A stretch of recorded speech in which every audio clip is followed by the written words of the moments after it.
Good day. This is my latest update on the crisis in Ukraine, or at least the crisis in and around Ukraine, which is now, of course, in some respects and in some of its manifestations, a global crisis, but which is in any event a crisis between the West and Russia. But before I proceed, this is just to remind you of two things. Firstly, that we no longer do live streams on our Duran channel on YouTube. We do all our live streams for the Duran on Rumble and ODYSEE. I explained why in the program I made yesterday. Briefly, we become alarmed at how some of our commentary has been distorted and misused by actors from all sides, and we feel that by confining ourselves to Rumble and ODYSEE and locals, we will be able to some extent to mitigate the problems of this. And the second thing I wish to remind you all of is that you can find all our videos now on Rumble, both my videos, but also the Duran's videos and Alex Christoforous' videos. Alex continues to provide regular updates about the situation, and you can do that on all of this is available now on Rumble. If you watch one of our videos on Rumble, you will see at the top of the video a red maroon button which will take you directly to our locals homepage, where you will be able, if you wish, to join our locals community and participate in that community and join us in the exclusive content we publish there, including my live streams, which I do every Wednesday. I would add that all you need to do, if you want to find any of our videos on Rumble, is to type in the name of the channel, the Duran, Alexander Mercouris, or Alex Christoforous, into the search bar, and that will take you directly to the channel. Right, well, we are now on, I'm right in saying, the 6th day of this conflict, of the conflict that began last week with the Russian invasion, as most people are calling it, incursion, as the Russians say, or peace enforcement exercise, as the Russians like to say, in Ukraine. There are going to be talks apparently today between the Russians and the Ukrainians in Belarus. This will be the second occasion when talks of this nature are taking place. There's still rumbles and discussions about possible Chinese mediation. It's a topic I discussed in my previous video. Though I'm not a military person, from what I've been able to read, it appears that the military situation, the military balance, is shifting ever further in Russia's favor. The important port city of Kherson has fallen under Russian control. The key city of Mariupol is now surrounded, and it seems that the Ukrainian army in the Donbass is essentially surrounded. MS Badrakuma, the Indian journalist, has pointed out that it's curious how Western media is focusing overwhelmingly on the situation in Kiev, even though there is no bombing taking place there on any massive scale. There was an attack on a television and communications tower, but certainly nothing like the kind of bombing we've seen in other wars, and very little actual fighting, though the Russian military is gradually encircling the city. But regardless, the Western media are overwhelmingly focused on the situation in Kiev and to a lesser extent in Kharkiv, and continue to ignore the real battle, which is the battle that's going on in eastern Ukraine, where the Russians and their allies in the militias of the Donetsk and Lugansk People's Republics are gradually closing the trap or cauldron or encirclement, whatever you want to call it, of the Ukrainian military there. And obviously that is a more difficult story to cover, and perhaps it's also a less attractive story to cover, but the fact remains that it is the important story as far as the battlefield, the actual battlefield, is concerned. People that I've spoken to who have an understanding of these matters, people with a military background, which I do not, or people who have experience analysing military affairs, are of the view that this war is now entering its decisive phase, unless the Ukrainians are able to extricate themselves from the trap very soon. It will be, to all intents and purposes, from a military point of view, game over. I would reiterate again, I'm not providing any timetable. I'm not in any position to. I have no idea what sort of timetable one should apply. And secondly, these are opinions that I've been provided. I'm not in a position to give judgments on military things. I've never pretended to any kind of military background and knowledge. But what I would say again is that this information, this advice seems to me both authoritative and informed, as well as reliable. And I say that because, to repeat again, 99% of what one reads about the conflict doesn't seem to me to be reliable at all.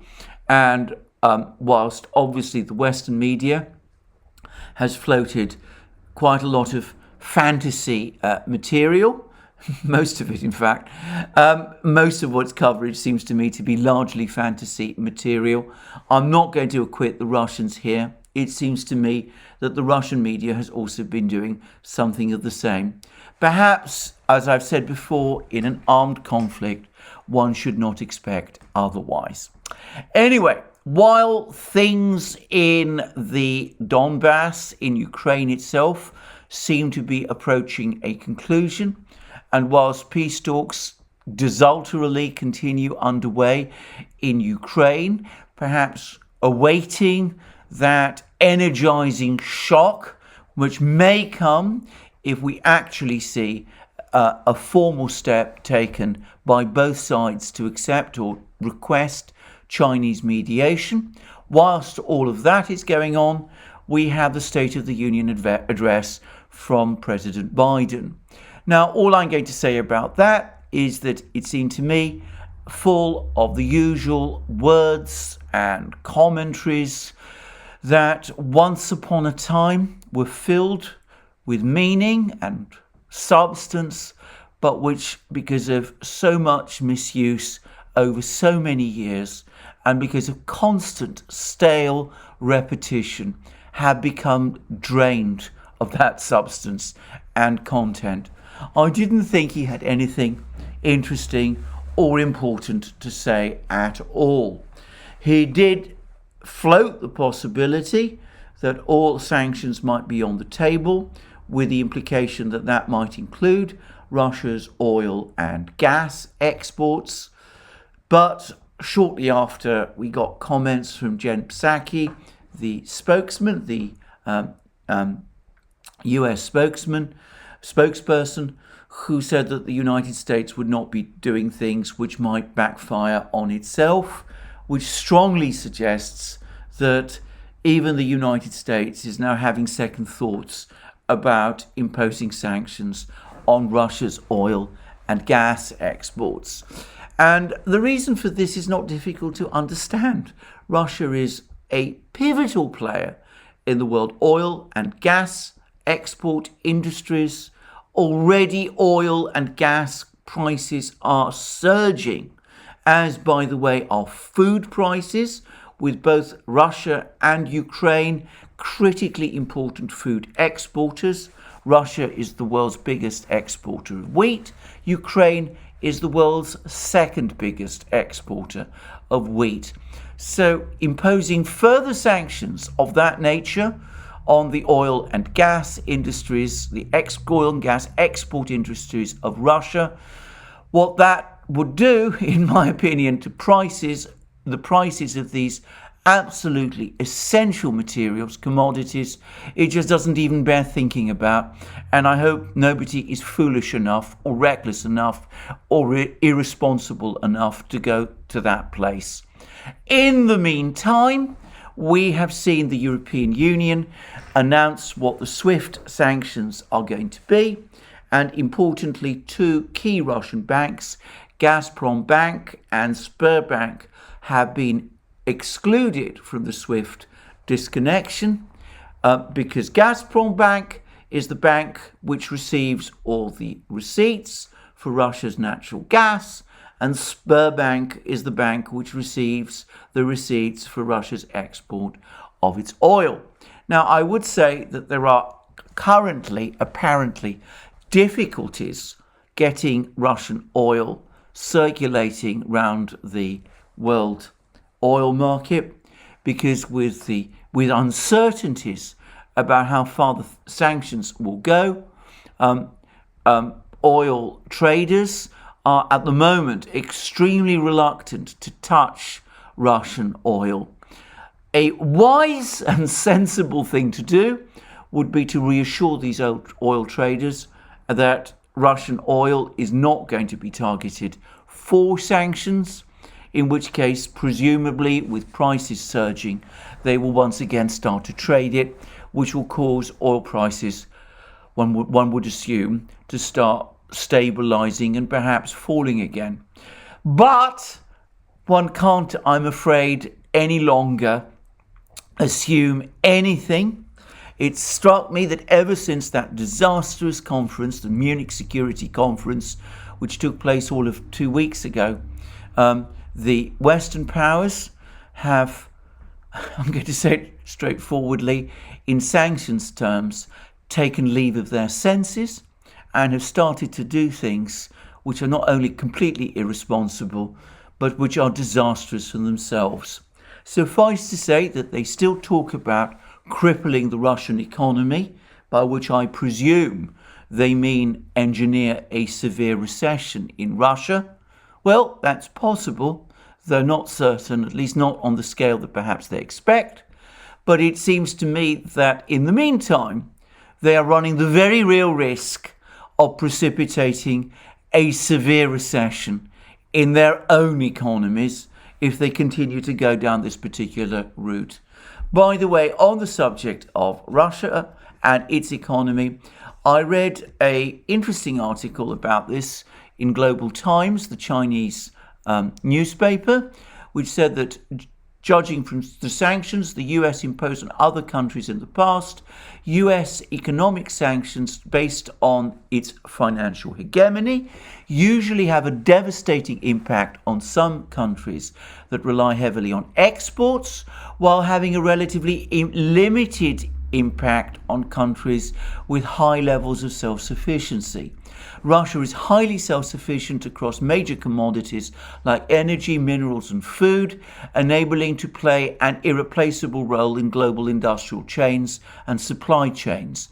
This is also why sanctions will probably not cripple Russia's economy, despite some financial turmoil. That is my view as well. It's also, by the way, the view of the Russian government.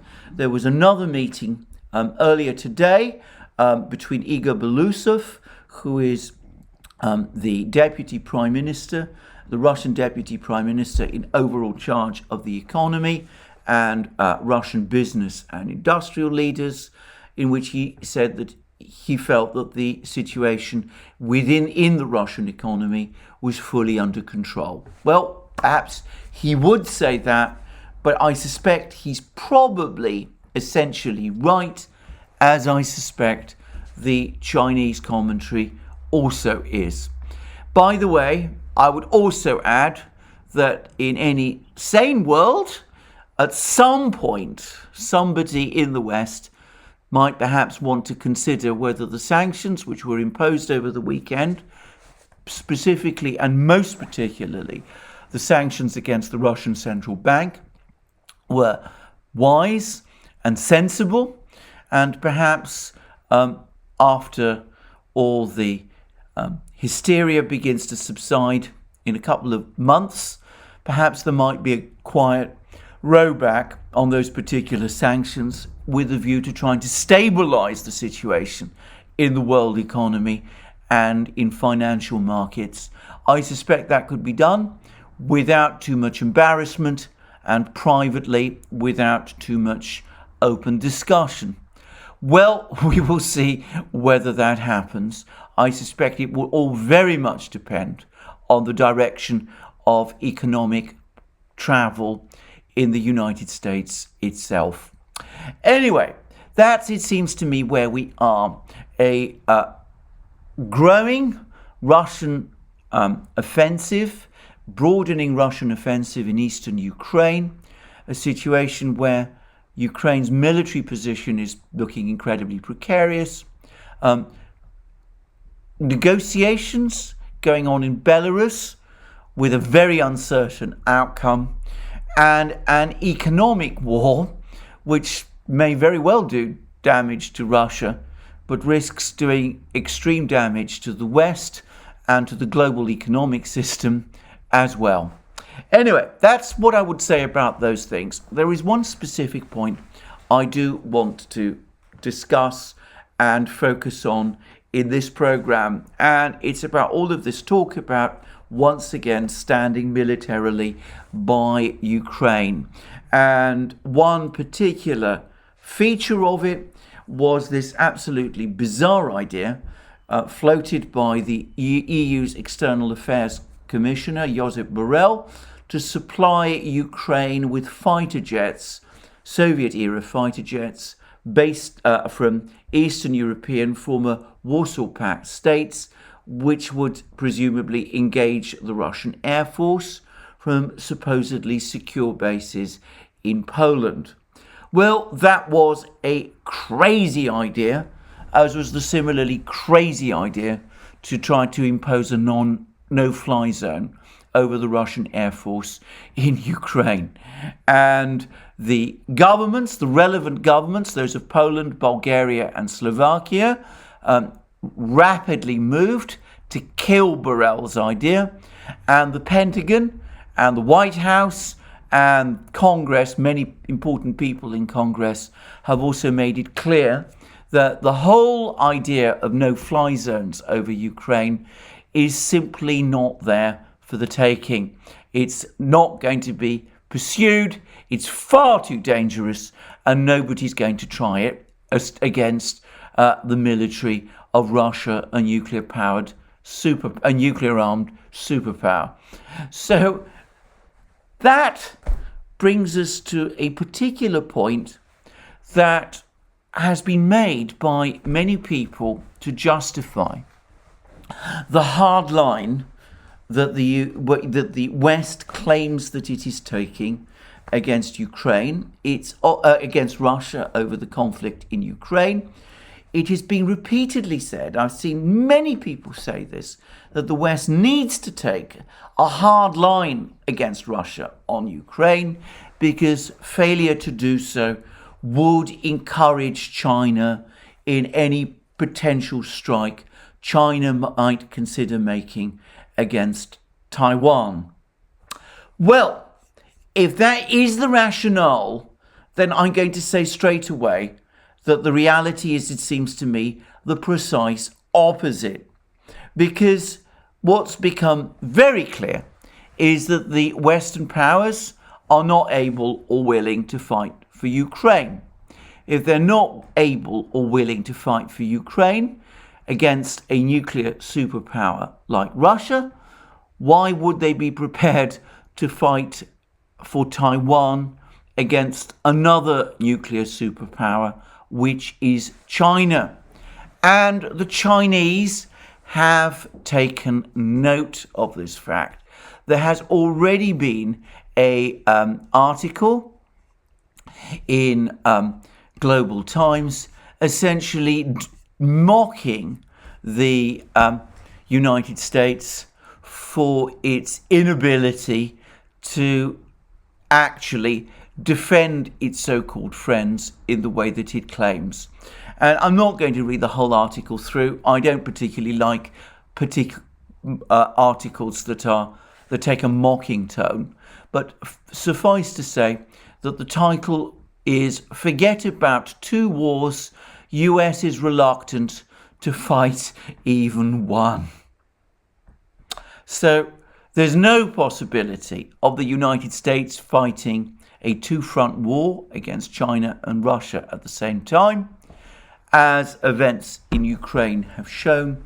In reality and in practice, the United States is afraid to fight a one-front war against Russia, never mind take on either both Russia and China at the same time.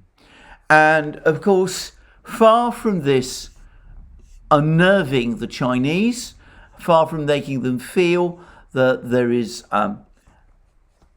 deterred from launching a strike against Taiwan, well, of course, what it's doing instead is in effect encouraging them. It's making them feel that perhaps at the end of the day, the United States, in military terms, at least as far as Taiwan is concerned, is indeed the paper tiger that Mao Zedong, the former Chinese leader, once said it was. I am far from certain, by the way, that that is true. But anyway, the fact remains that the failure of the United States to take any kind of military step against Russia, a failure which, by the way, I strongly endorse. I think it would be madness to do otherwise.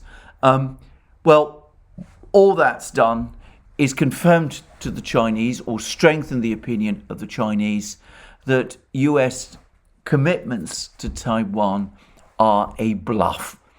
Now, that brings me to my last point, because it's a point I've made before. The United States has imposed sanctions on Russia to punish Russia, as it says, for its actions against Ukraine. It's not helping Ukraine at the moment very much. Might conceivably, I suppose the idea is that they might make Vladimir Putin and the Russian leadership change their minds, but to be straightforward about it, I hardly think so. So given that that is so, given that the United States was not prepared to defend Ukraine, given that given that all its claims to be standing shoulder to shoulder with Ukraine have been exposed as a bluff, why lead Ukraine up the garden path? Why dangle NATO membership in front of it? Why talk about Ukraine joining the European Union, something which, by the way, the Financial Times has now said, despite Zelensky's latest request, the European Union is still most unlikely to agree to? Why dangle all of this in front of Ukraine, create a crisis with Russia for Ukraine, which, to be very clear,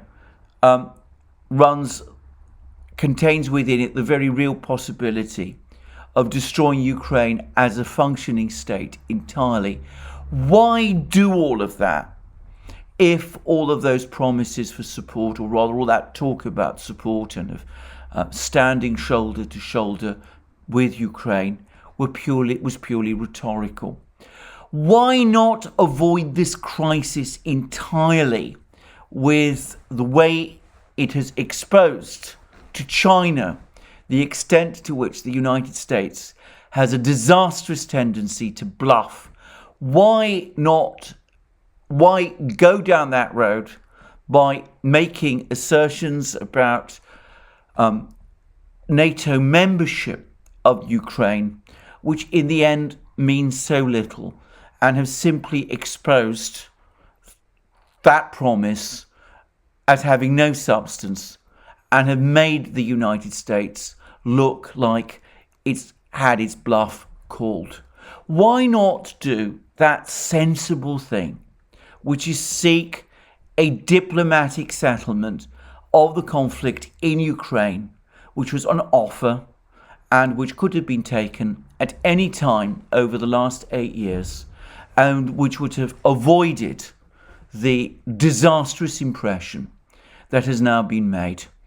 Well, I am sure that writers of diplomatic histories will be debating this for many years into the future.